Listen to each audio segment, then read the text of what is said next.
Good morning.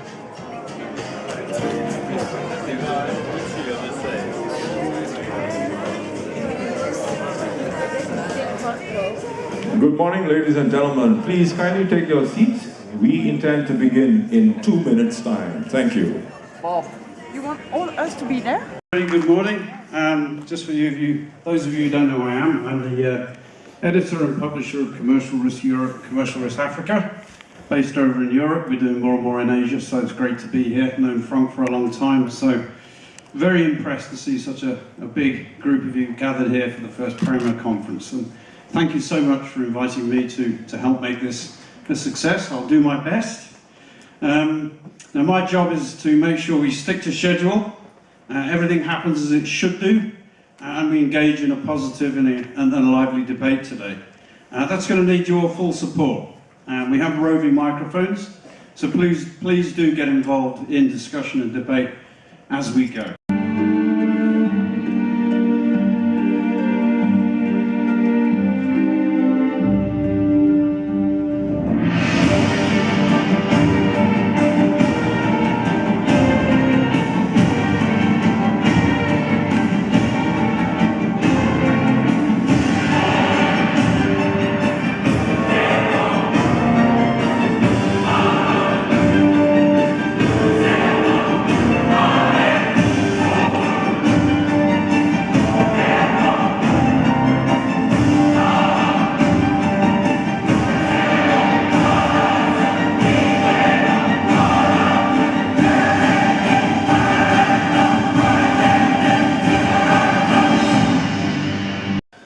Good morning, everybody. Welcome to the inaugural conference of PARIMA. I'm so thrilled to see the number of people being here today. It is my pleasure, but also really the great opportunity for the PARIMA board members to welcome you for this inaugural conference. I hope that you are going to enjoy this experience with us, because it is an experience. It's the inaugural conference. I'm pretty sure that you are going to enjoy it. If you don't, let me know. If you do, let me know too. Because you are here today, and it's a fantastic, I would say, stepping stone for the development of the association. You can see the great team of people working with me. We worked hard to make it happen. And hopefully you're going to have the chance to interact with all of them during your stay and your participation to the event. All together. It's not definitely and by far not a one-man show, to make sure that we can raise the bar for our entire profession in Asia. I know that our sister associations, which are, by the way, nicely represented today by Julia Graham from Pharma Europe, Caroline Snow from RIMS in North America, and Sophie Maguire from Amare in France, that this is still a challenge and it's still an effort to be made in all regions of the world, but maybe for Asia we are still quite far from it, so there are still, I would say, an even bigger efforts to make in Asia to cope with it, but I think it's worth the shot. It's really worth the shot.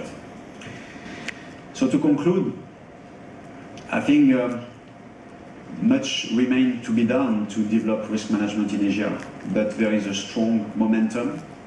There is a lot of extremely good people in this region to make it.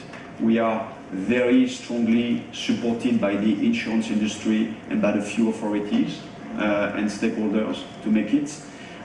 So please, do consider PARIMA as your place. Do consider PARIMA as the platform for you to develop things. Do consider this place as being an open house. It's the place for all of us. And we're going to be thrilled to accept any volunteer who wants to develop things. We're going to be thrilled to get your feedback about things that should be done, the priorities, and so on. And hopefully, my commitment to you after this beginning of this first conference is to tell you that PARIMA is going to be on the forefront on all these kind of matters. We're going to make sure that risk management is on the agenda, whatever the topics we are talking about. And finally, it is a journey, as you know, it's not a destination, so we just started. Thank you for for being here. I'm really thrilled to embark this journey with all of you, and I wish us all a great conference. Thank you very much.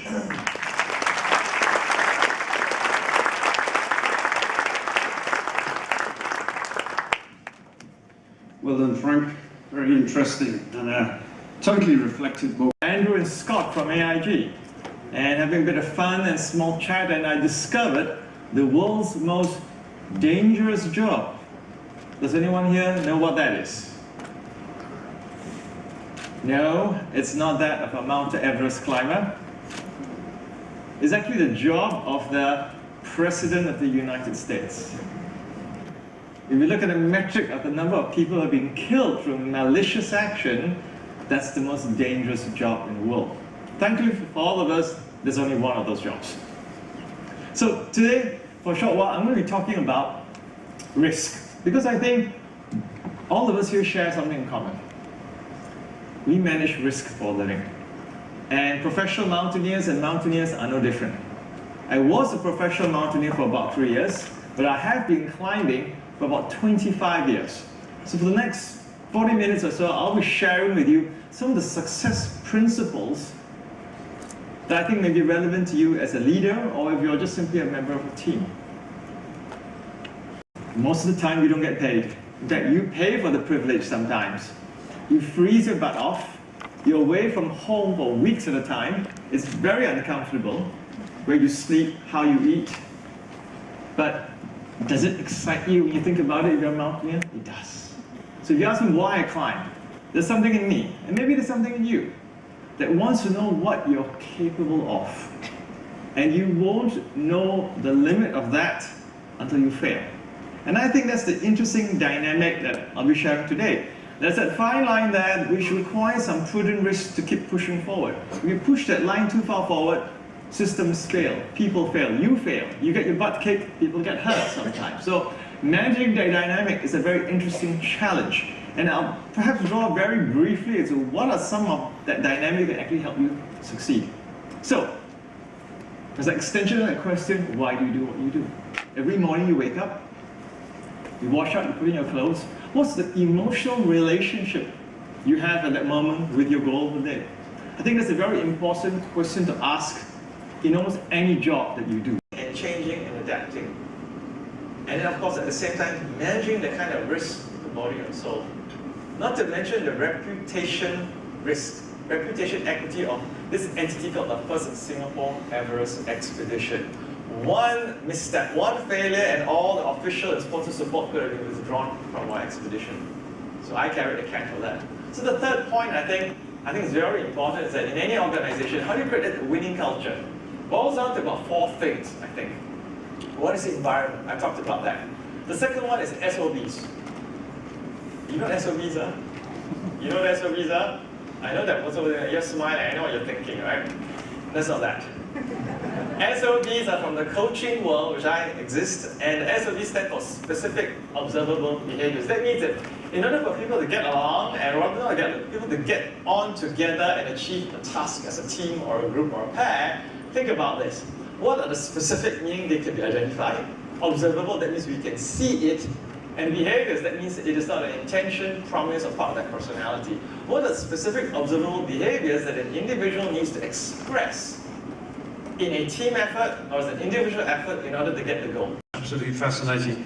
I'm actually now going to make a speech at my wedding in May about the difference between the amygdala and the prefrontal, which did strike me as quite a dynamic about my relationship there. Very good stuff.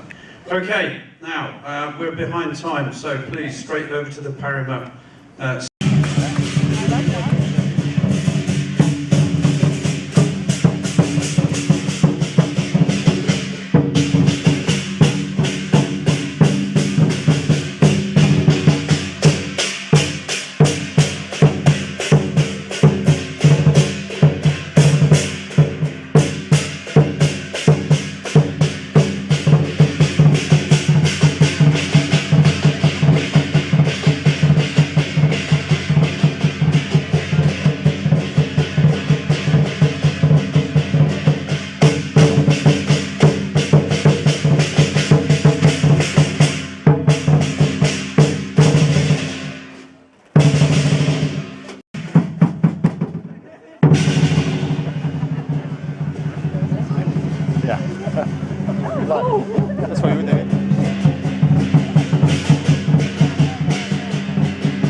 Ladies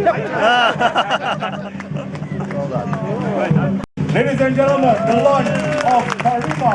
Big round of applause. Excellent stuff. Just waiting for a couple of people to sit down. Okay, right.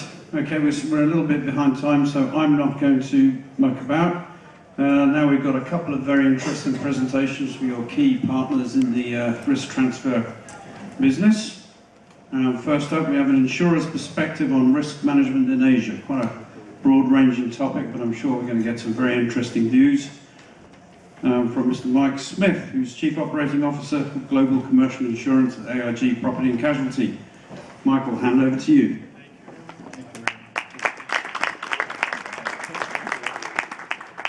Thank you.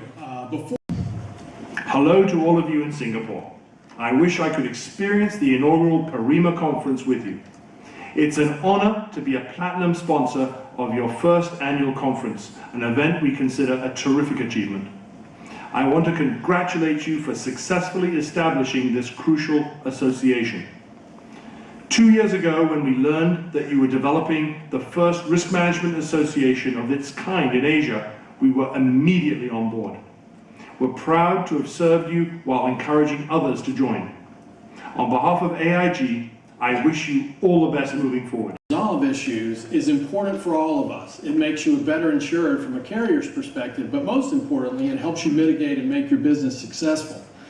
I think about some of the things. I was listening to Frank's speech going, well, there's a lot of my speech, so I'm going to try not to repeat a lot of it, but some of the things he said really resonated with me. I think in the old days, however you might want to define that, a risk manager was really about buying insurance. Today, a risk manager is more about actually actively managing the risk. Risk managers categorize risk. They track events. Today, they prioritize actions around events, and they respond to a risk environment. On YouTube, going up the north face of the Eiger a couple of times, and I have to say, wherever Frank is, your definition of the butterfly effect is not correct. Butterfly effect is what you get in your stomach when you watch him go up a hill. I've actually witnessed him climbing during living in Switzerland. So I think the whole message around risk management and resilience is really what I'm wanting to cover today. PARIMA and actually Frank sent me an email asking me to talk on the World Economic Forum Global Risks. I was sitting on top of the Great Wall of China actually that day at a WEF leadership event, so a very appropriate time for me to get the thinking juices going. In some countries have declined in the course of 2014 compared to 2013. So I agree with some of the structural worries, but whether, I would forecast that the 2015 Global Risk Report would feature fiscal sovereign, crisis as one of the top 10, I would be very surprised. We will wait and find out. Share your sentiment on that as well. Just quickly on Japan, you mentioned obviously they're at the forefront and leading some of the changes, not all positive. Can you just sort of elaborate simply for this group in terms of what you're referring to? The Japanese case actually is very interesting because I think it highlights in real time, in very dramatic terms, what policy can and cannot do. And of course, I guess the fiscally cautious sort of segment of policymaking in Japan came through with the increase in the consumption tax that kicked in April 1st of this year. And the remarkable thing is the economy keeled over in a more dramatic fashion than after the earthquake of 3 years ago. And then it actually keeled over even by a larger magnitude compared to the last time they introduced the consumption tax, which was in 1997. And so fiscal rectitude, I think the timing is very, very important when you basically introduce this. When you still kind of have life support, the economy is still very structurally weak, it's probably not a good idea to introduce. So you've had very large contraction in the economy, both in the second quarter and again third quarter. So it's a medium-term issue that needs to be addressed, but I think you need to get growth back on track before that. It's a big day for us, it's a big news. Berkshire Hathaway Specialty Insurance is launching its operation in Singapore today, and nothing could please me more than to be launching here at the PARIMA, at the inaugural PARIMA. So I want to turn to Frank and to Steve and all our friends at PARIMA to say thank you very much for providing us such a venue for that launch. With regard to Berkshire Hathaway Specialty, my message is very short and simple. We are in business, and we are in business here and today. We have just obtained our license as a general carrier in Hong Kong, and we're starting operation this morning at 9 o'clock. I understand what you're going through, because I feel like if I don't win this year, I'm going to get buried under every cemetery they got. And that's the way I felt, so I was like, I was done.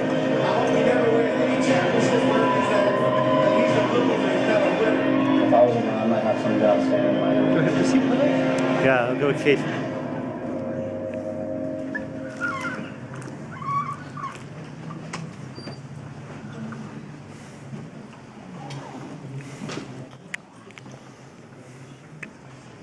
Good afternoon, everybody, and welcome back after your lunch. I hope you're not too sleepy.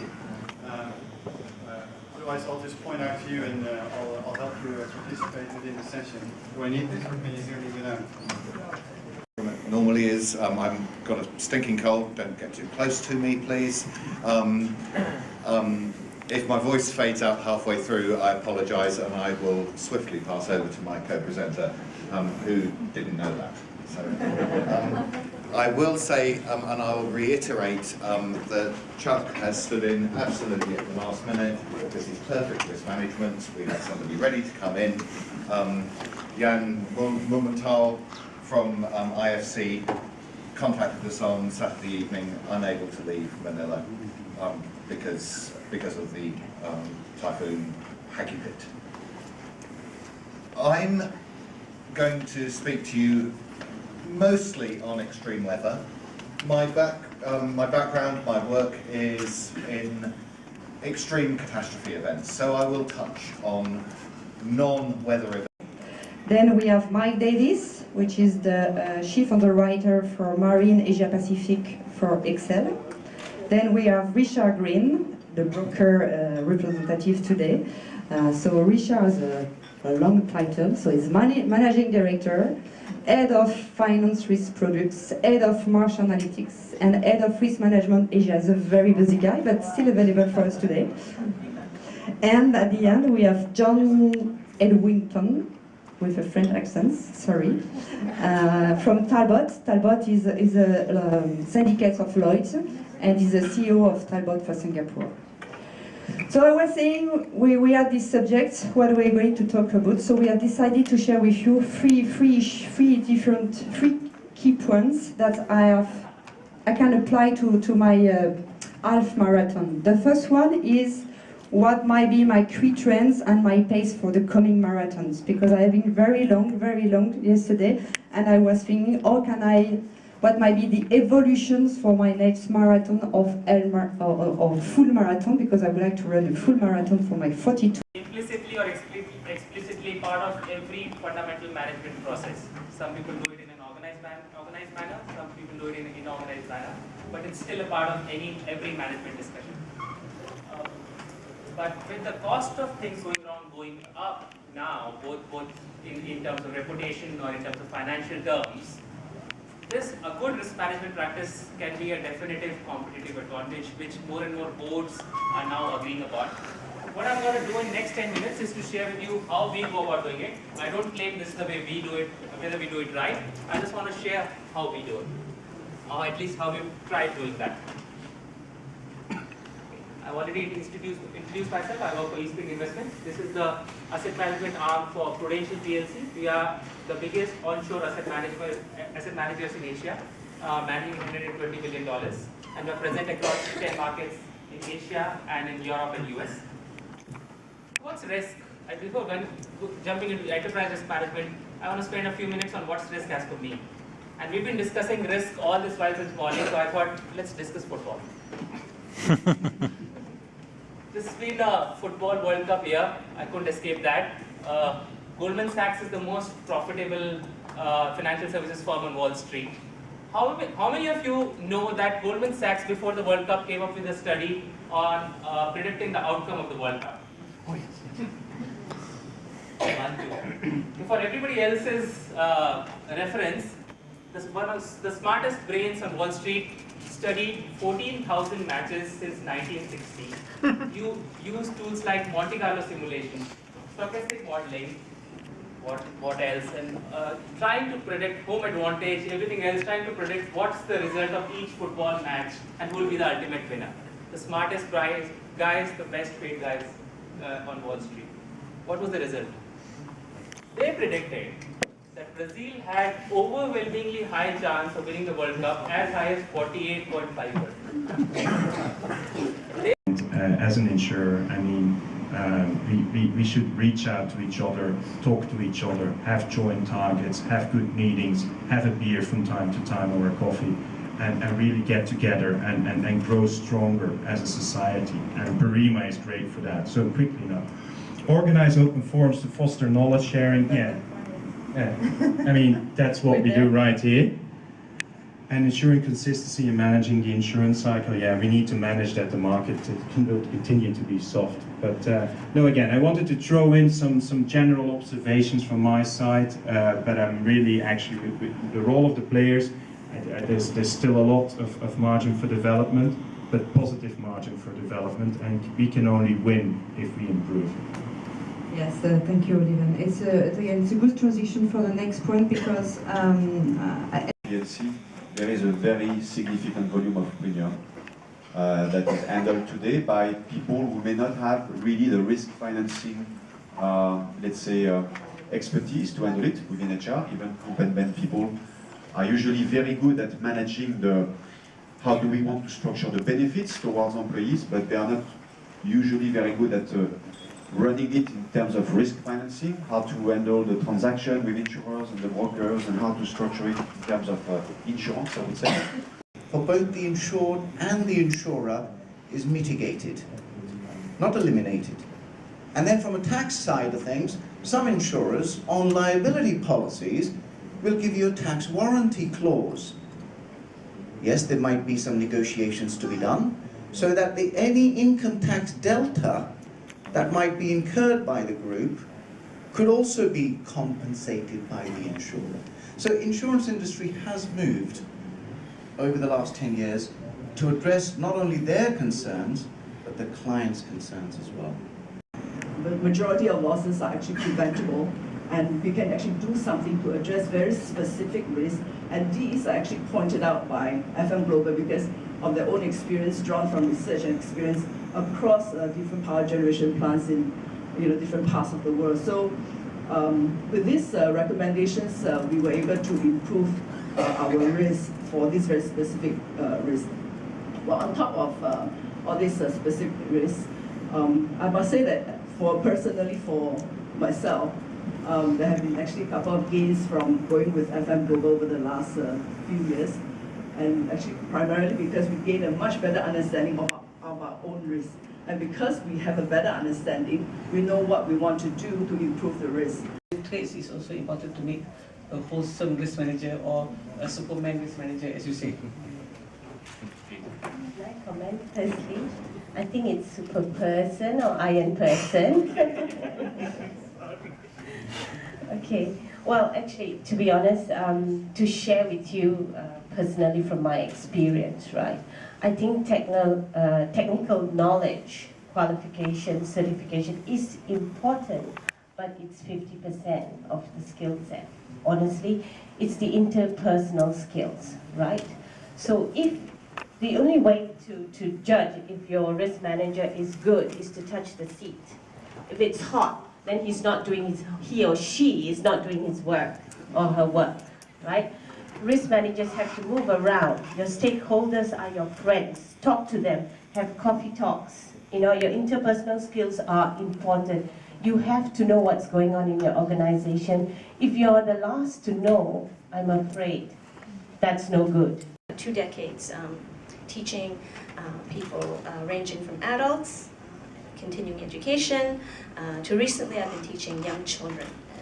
And it's been quite fun, actually, in the past 5 years, teaching younger kids ranging from 3 to 17.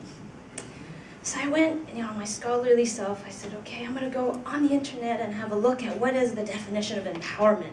So I found a few definitions of empowerment.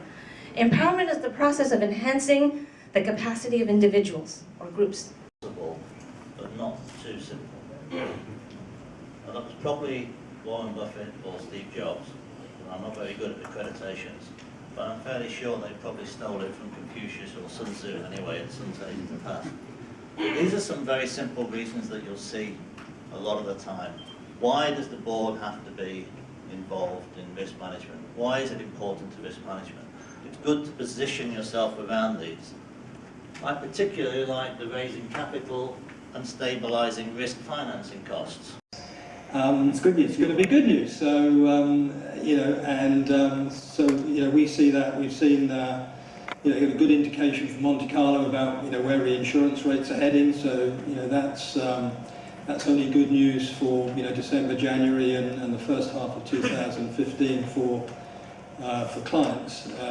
The US market's probably the only one that's slightly different in terms of being firm, not hard, but firm. The sorts of conversations really are now around, can you get multi-year deals that you can lock in at some of the prices like this? If we start to see, looking out 16, 17, changes in the interest rate cycle, the return of any, significant natural catastrophe event. So I think the conversation should be moving on from just about what are we going to be, what the price we're going to buy at this year, to how else can we capture for the medium term, this point in the insurance market cycle. In isolation, your cost of capital, as we just heard, is low at the moment. There's an abundance of capital available, so the return to the capital providers is relatively low. The risk premium, because of the benign period that we've just gone through from a large loss perspective, is also aggressive. And so I don't see any turn on those two components in the near future.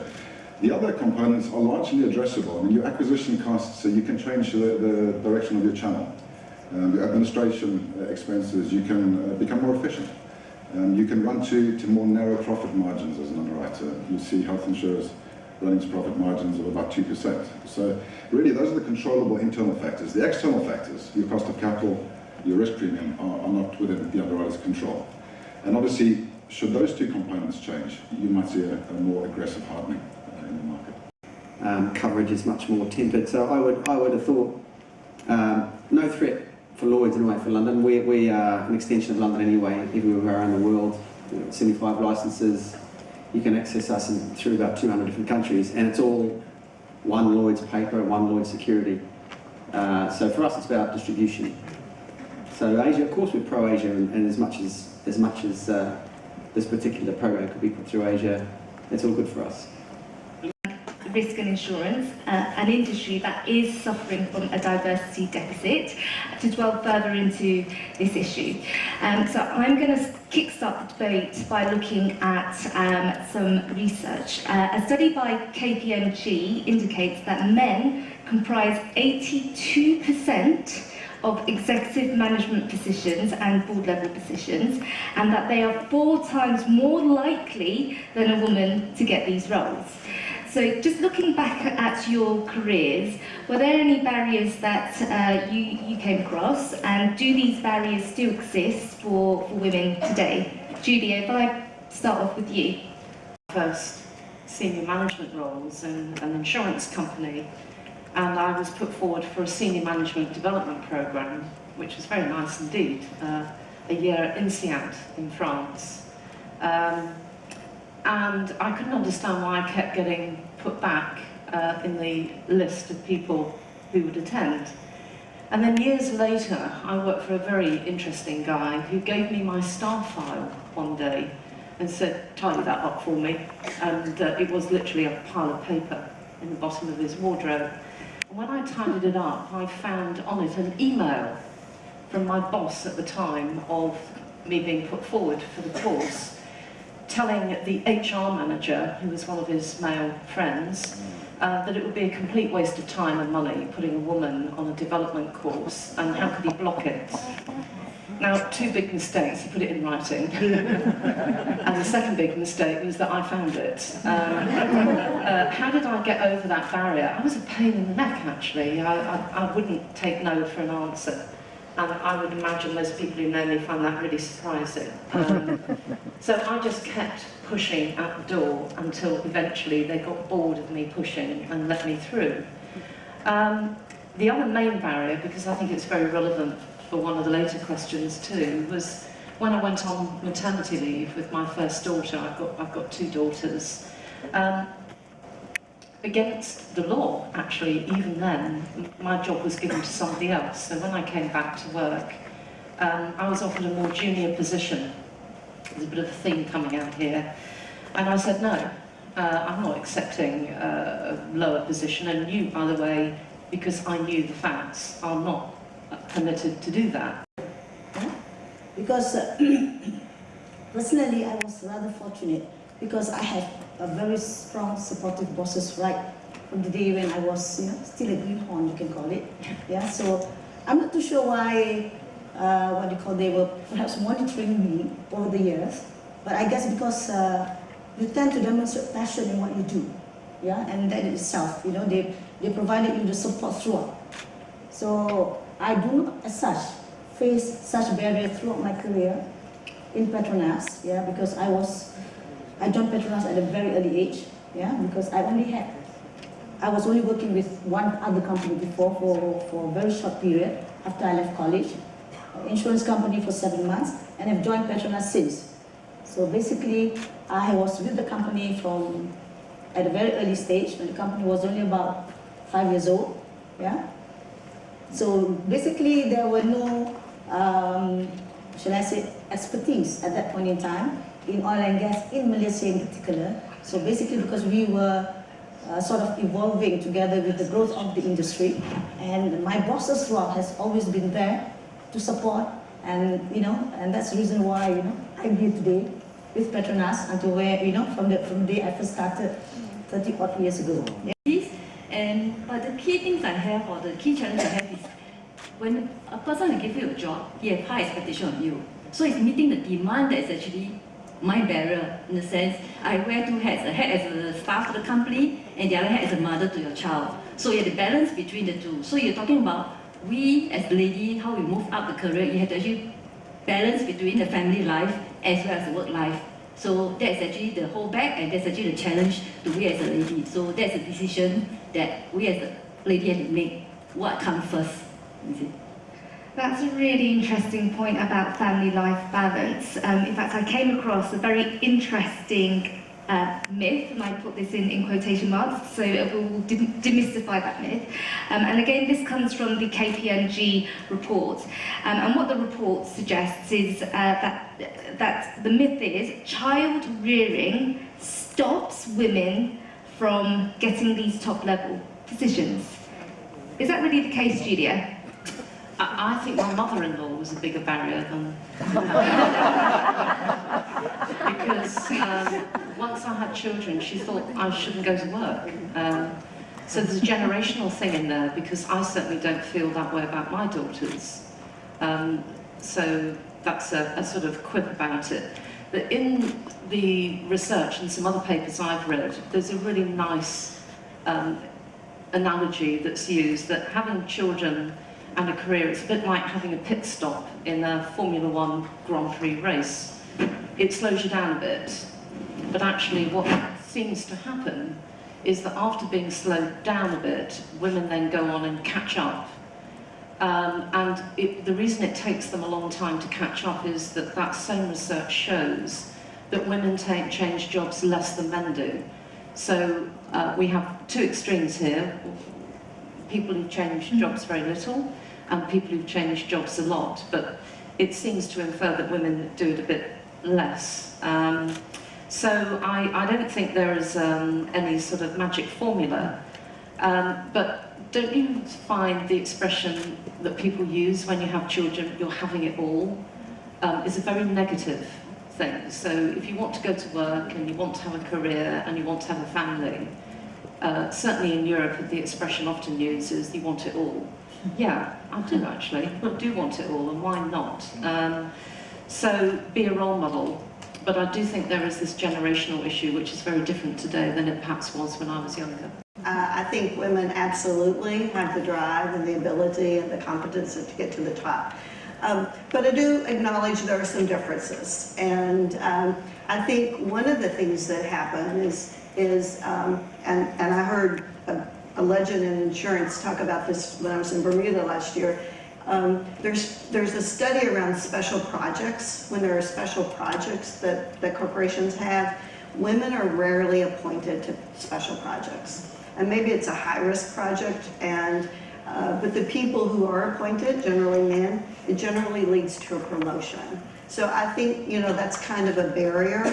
And if there was a question here, how to mentor up-and-coming stars, if there are special projects, put your hand up and ask for those special projects because they lead to high-profile things.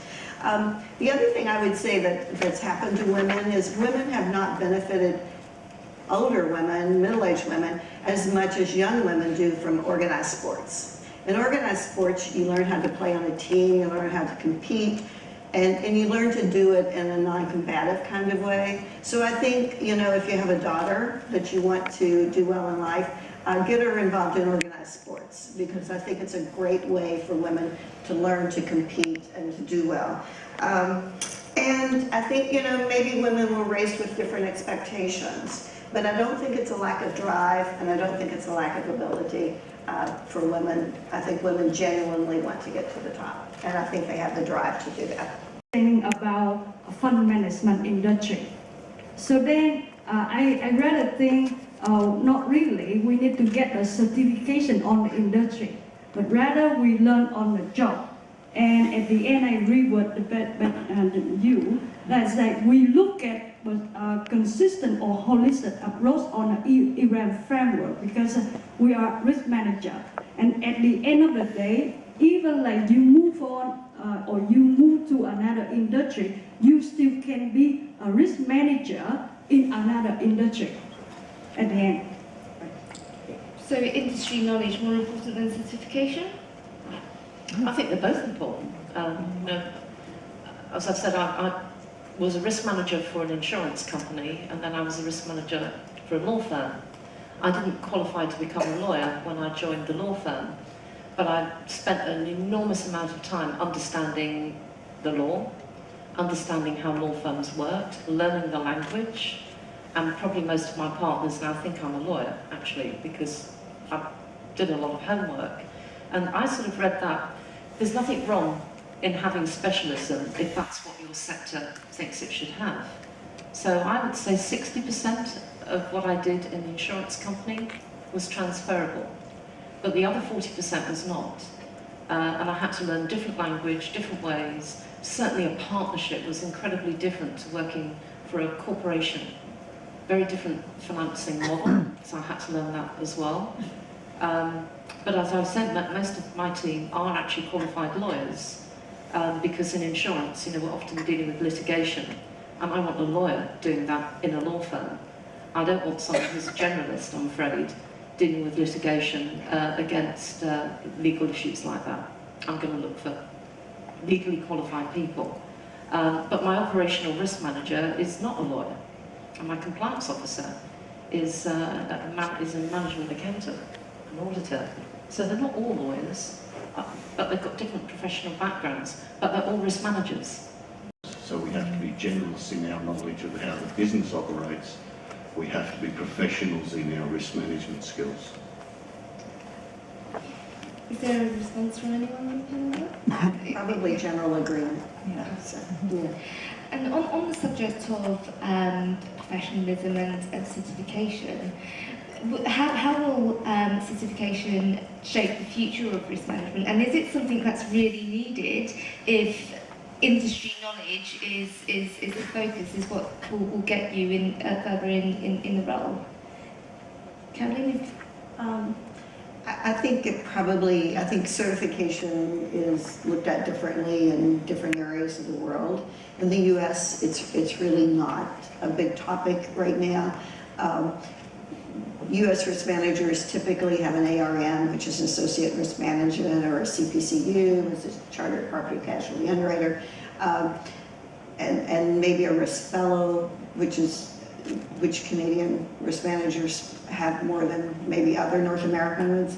So I don't think it's a big issue as much in the US. I think what it does is it's an outward and visible sign that you've studied and that you're concerned about that, and it's a good recognition. But I think I'm going to defer maybe to this side of the world. For instance, in Malaysia, I think it has not really caught up yet, yeah, because this risk management is something which is pretty new, and I think we heard about this terminology even among the young ones of risk management only for the last 15 years or so.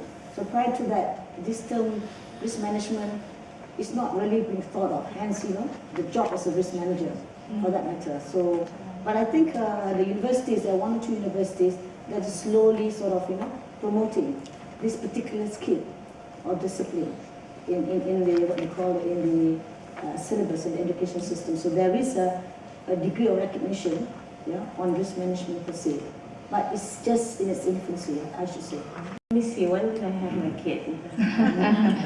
Okay, well actually, to be honest, I totally disagree, right? Because based on my observation, right, or even my own experience, after giving birth or even taking care of a child, I become more efficient. I manage things more efficiently. I'm able to work flexi hours. Yeah, we have policies in place now, readily available for women, right? The government encourages us. There's protection, there's work-life balance, and I'm more efficient. I can manage better now.